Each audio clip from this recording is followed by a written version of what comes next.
بالله نحمده ونستعينه ونستغفره ونؤمن به ونتوكل عليه ونعوذ بالله من شرور أنفسنا ومن سيئات أعمالنا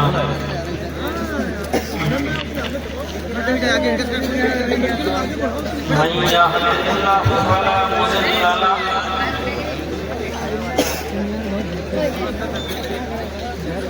ومن يضلل فلا هادي له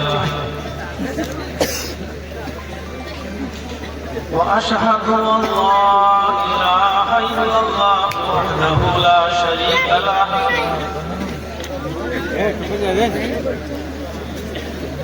وأشهد أن محمدا عبده ورسوله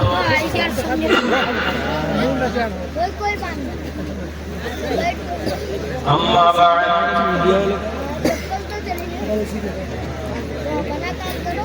فإن خير الحديث كتاب الله وخير الهدي هدي محمد صلى الله عليه وسلم وشر الأمور محدثاتها وكل محدثة بدعة وكل بدعة ضلالة وكل ضلالة في النار.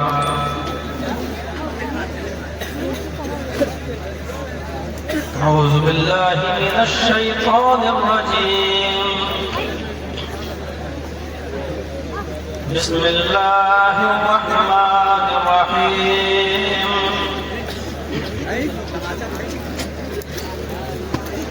وإذ قال عيسى ابن مريم يا بني إسرائيل إني رسول الله إليكم مصدقا لما بين يدي من التوراة ومبشرا برسول يأتي من بعد اسمه أحمد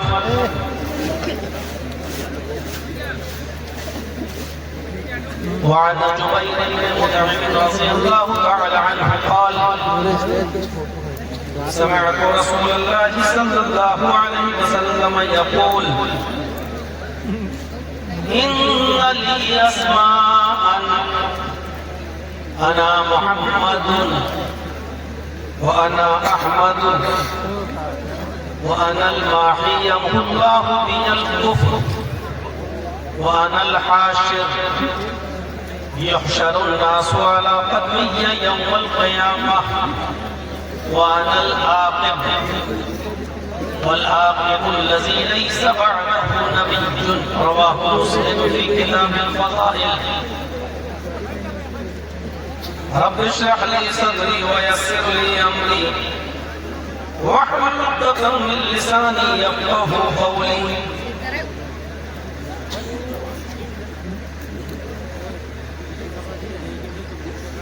اس عظیم الشان اجلاس کے صدر محترم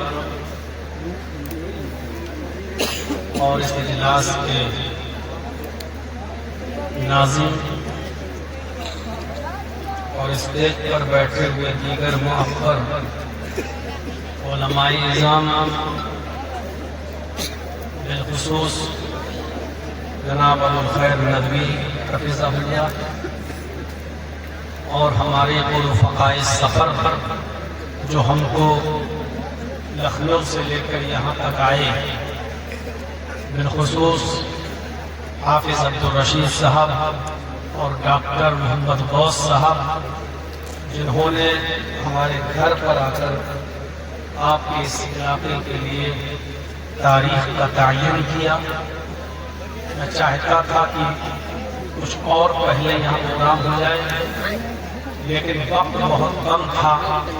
5-6 روز پہلے ہی ہمارے پاس پہنچے تھے اور میں نے یہی مناسب سمجھا کہ 7 دسمبر کی تاریخ آپ کو دی جائے کیونکہ کل مجھے پھر فلائٹ پکڑ کر لکھنؤ سے بعد ڈوگرا کی طرف جانا ہے، دارجلنگ کی طرف. پھر 10 دن کے میرے پروگرام بہار اور بنگال میں لگے ہوئے ہیں. میرا پھر سفر تھا تو یہی تاریخ طے پائی ہے۔ اللہ رب العالمین نے مجھے یہاں تک پہنچایا، آپ لوگوں سے ملاقات کا شرف حاصل ہوا۔ اللہ رب العالمین اس محبت کو قادر ہمارے اور آپ کے دلوں میں باقی رکھے، اور صرف محبت ہی جسمانی نہ ہو، چہرہ دیکھ کر نہ ہو، بلکہ جو باتیں کہی جا چکی ہیں اور اب کہی جا رہی ہیں، علماء کی باتوں پر ہم سب کو عمل کرنے کی توفیق بھی عطا فرمائے۔ عمل ہی سب کچھ ہے۔ جہاں تک ذات سے تعلق کا مسئلہ ہے تو ابو لہب بھی محمد رسول اللہ سے بہت محبت کیا کرتا تھا۔ بات یہ تھی کہ وہ نبی اکرم سے تو محبت کرتا تھا، لیکن نبی اکرم کی باتوں کو ماننے کے لیے تیار نہیں تھا۔ علماء سے ہماری اور آپ کی محبت صرف جسمانی نہ ہو، صرف اس حد تک نہ ہو کہ ہمارے عالم ہیں، بلکہ ان کی باتوں کو ماننا اصل محبت کا معیار یہ ہے۔ اللہ رب العالمین ہمیں علماء کی باتوں پر جو کتاب و سنت پر مبنی ہو، ہم سب کو اس پر عمل کرنے کی توفیق عطا فرمائے۔ میرے بھائیوں، دوستوں اور بزرگوں، بہت ہی درد کے ساتھ یہ گزارش ہے کہ جتنی دیر میں آپ کے سامنے گفتگو کروں آپ خاموشی کے ساتھ سنیں۔ ہر چیز کے آداب ہیں شریعت اسلامیہ کے، بیٹھنے کے آداب ہیں، کھڑے ہونے کے آداب ہیں، چلنے پھرنے کے آداب ہیں، یہاں تک کہ کھانے پینے کے آداب ہیں۔ اور اگر میں یہ کہوں تو غلط نہیں ہوگا کہ قضائے حاجت کے لیے جاتے وقت، پیشاب اور لیٹرین میں جاتے وقت وہاں کس طریقے سے استنجے سے فراغت حاصل کی جائے اور کیسے قضائے حاجت سے فراغت حاصل کی جائے، اس کے بھی آداب ہیں۔ اسلام نے جب شریعت نے پیشاب و پائخانہ کرنے کے آداب بتائے ہوں تو جلسہ سننے کے لیے آداب ہیں۔ ایک بات کہہ دوں تو برا نہیں ماننا چاہیے، شریعت کی بات ہے، اسٹیج پر بیٹھنے کے بھی آداب ہے۔ جو لوگ مدعو ہیں وہ بیٹھے ہیں، جن کو دعوت نہیں دی گئی وہ ایسے ہیں جیسے کسی کے یہاں بغیر دعوت کے کھانے پہنچ گئے ہیں، اور بغیر دعوت کے کھانے پہنچنے والے کو اللہ کے نبی نے کہا ایسا ہے جیسے کسی نے تھوکا اور اس نے چاٹا۔ میں بہت بدنام ہوں اس معاملے میں کہ جو دل میں آتا ہے وہ کہہ جاتا ہے۔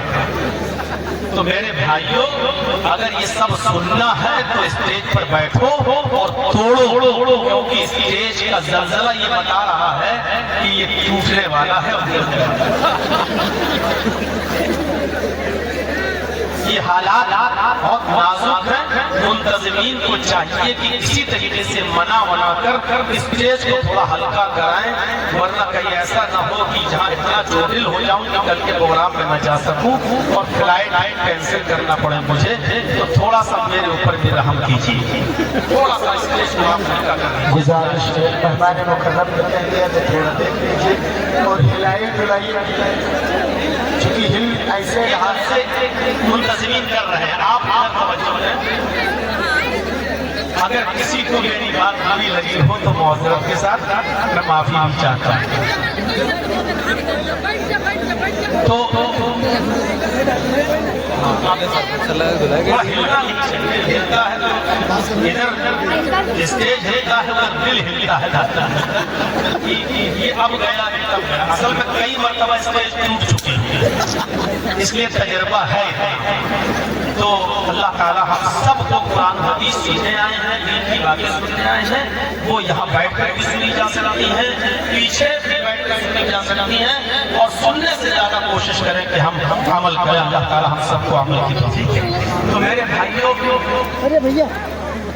قرآن کریم کی جو آیت کریمہ میں نے آپ کے سامنے تلاوت کی ہے، اس آیت کریمہ کے اندر اللہ تبارک و تعالیٰ نے حضرت عیسیٰ علیہ السلام کا وہ قول نقل کیا ہے جو انہوں نے اپنی قوم سے کہا تھا۔ جو شور دیکھتے ان بچوں سے تھوڑا سا، عیسیٰ علیہ السلام نے جو اپنی قوم کے لوگوں سے کہا تھا اس کو اللہ تبارک و تعالیٰ نے ریکارڈ کیا۔ میں چاہتا ہوں کہ پہلے وہ آئے اور اس کا ترجمہ آپ کے سامنے رکھ دوں، اس کے بعد آپ کو آگے بڑھاتا ہوں۔ وَإِذْ قَالَ عِيسَى ابْنُ مَرْيَمَ يَا بَنِي إِسْرَائِيلَ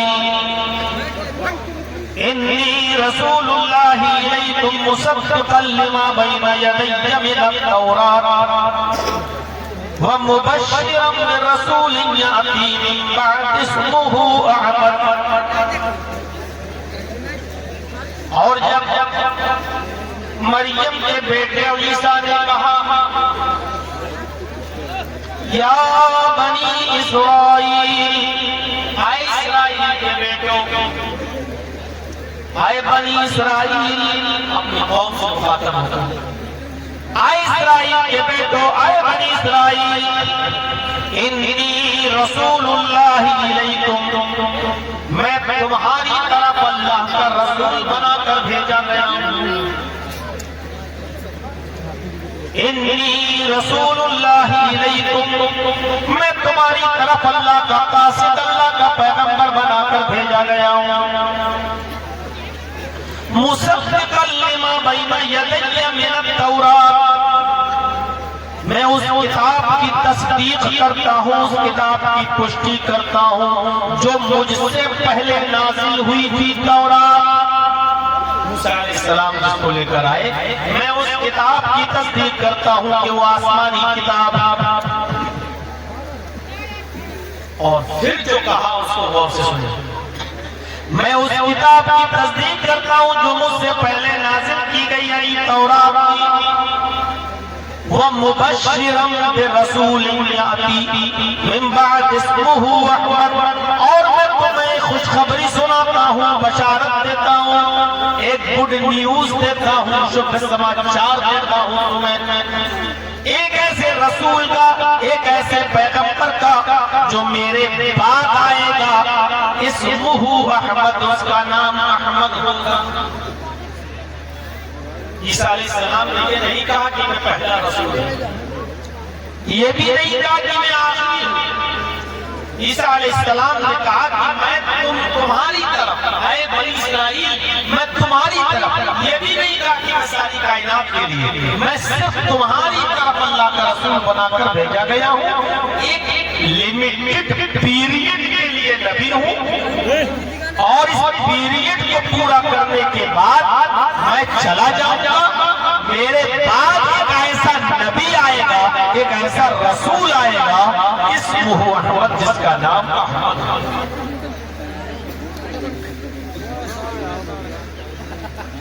یہی چیز بائبل میں بھی لکھی ہوئی ہے۔ Jesus says in the Bible, I will pray the Father, He shall give the another comforter. Jesus نے کہا، عیسیٰ مسیح نے کہا، میں اپنے باپ سے یہ دعا کروں گا، I will pray the Father، میں اپنے باپ سے یہ دعا کروں گا، He shall give the another comforter، کہ وہ تم کو ایک دوسرا پروٹیسٹنٹ دے، ایک دوسرا رہبر دے، ایک دوسرا مارگ درشک دے، ایک دوسرا رہنما دے، ایک دوسرا پیغمبر دے۔ I will not talk much with you، اب میں تمہارے درمیان زیادہ باتیں نہیں کروں گا، میں کچھ اور نہیں کہنا چاہتا۔ The prince of this world come، اس دنیا کا شہزادہ تشریف لانے والا ہے، اس دنیا کا شہزادہ آنے والا ہے، میرے اس دنیا کے جانے کے بعد آئے گا، جب تک میں نہیں جاؤں گا وہ نہیں آئے گا، اس کے آنے کے لیے میرا جانا ضروری ہے۔ His name will be Ahmad, اس کا نام احمد ہوگا۔ یہ بائبل میں آج بھی لکھا ہوا ہے، جو عیسیٰ نے کہا، قرآن نے جو ریکارڈ کیا، وہ بائبل کے وہ نمبر 5 ہے، عیسیٰ علیہ السلام نے کہا، وہ آج بھی موجود ہے۔ His name will be Ahmad, اس کا نام احمد ہوگا۔ یہی چیز گوتم بدھ نے کہی، بدھزم آپ پڑھی ہے، اور لمبنی میں چلے جائیں نیپال میں تو انگلش میں بدھزم ملے، اس کے پیج نمبر 487 کو جب آپ کھولیں گے تو اس میں گوتم بدھ یہ کہتے ہوئے نظر آئیں گے I am not first Buddha and I am not last Buddha but a Buddha will come after mine, his name will be Maitreya. لوگوں نہ میں پہلا بدھا ہوں نہ میں آخری ہوں نہ میں پہلا رسول ہوں نہ میں آخری رہبر ہوں. ایک Buddha will come after mine, ایک رہبر ایک رہنما میرے بعد آئے گا.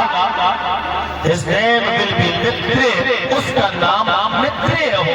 Maitreya کا ٹرانسلیٹ ہوتا ہے پکش داتا, حمایت کرنے والا, کسی کے پکش میں کھڑا ہو جانے والا.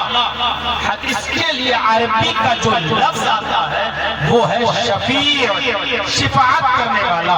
قیامت کے دن گنہگار اپنے امتیوں کے پکش میں کھڑے ہو جائیں گے محمد رسول اللہ صلی اللہ علیہ وسلم, اور اللہ سے دعا کریں گے اور کہیں گے اللہ یہ میرے امتی ہیں, ان کو بخش دے.